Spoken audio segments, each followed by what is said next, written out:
עכשיו, לי קוראים בבר. בבר, רבותיי, זה לא שם, זה כינוי. השם זה אברהם.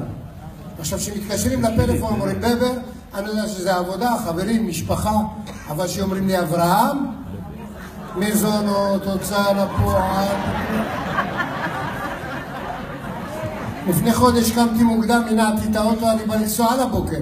טלפון, אחד אומר לי אברהם, אמרתי, אני אומר לה, מי זאת? אמרתי, זאת עם מפעל הפיס, איך קוראים לה? כן, אני אראה לה, כן. אמרתי לה, מה קרה? הוראת קבע חזרה? אומרת לי, לא, אני מבשרת לך, זכית ב1,000 שקל. פעם ראשונה בחיים. אמרתי, בורא עולם, תודה רבה, הנחתי תפילין, נוסע באוטו, מספר לה בדיחות, שר לה שירים, כל הדרך. 10 דקות עברו, שוטר אומר לי, תעמוד בצד.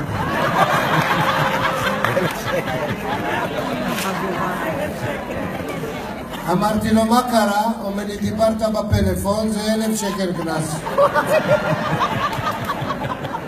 אמרתי לו, כך, תסגרו את זה ביניכם.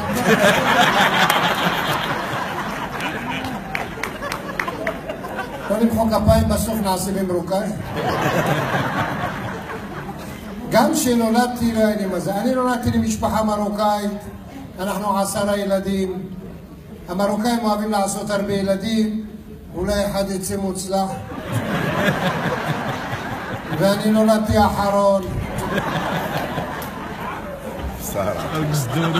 אחרון אצל המרוקאים אתה מקבל צעצועים, בובה בלי ראש,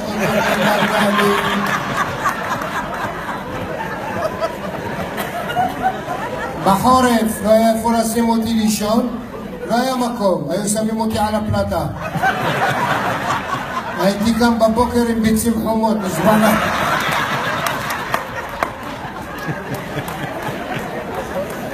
אמא שלי, זכרונה לברכה, הייתה מרדימה אותי בשיר מפורסם, יא נאס, יא נאס, עד שהייתי נרדם, היא הייתה מגיעה לפזמון. טיפה ריפה, טיפה.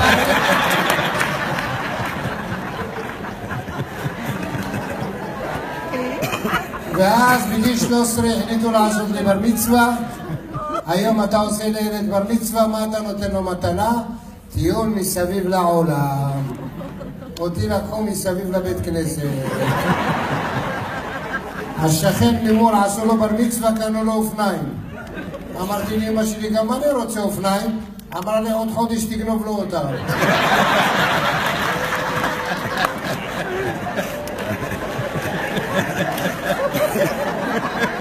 ואז התחתנתי. גם בזה נפלתי. גרושתי, שתחיה.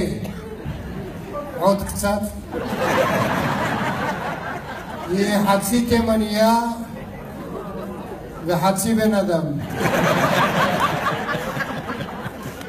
בחתונה היא שברה את הכוס. ואז אמרתי, אם אשכחך ירושלים, תביני אותי. וזה תימנים, אתם יודעים מה זה תימנים? אצלנו המרוקאים במימונה אומרים, תרבחו ותסעדו. תרוויחו ותסעדו. התימנים, תסעדו ותברחו. ההורים שלה באמת הכירו את ההורים שלי, עשו ערב, אבא שלה הביא הרבה אוכל, שחט אבטיח, איזה כיף. ואז הוא אמר לי את המשפט הכי חרוע בעולם. הוא אומר לי, את החתונה שלך, אבא שלך ישלם חצי, ואמא שלך תשלם.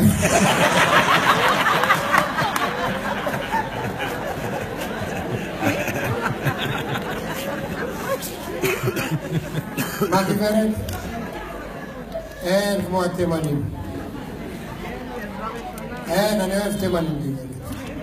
הכל מה שאני אומר זה לא נכון. אתם עושים בר מצווה לילדים שלכם בקופיקס.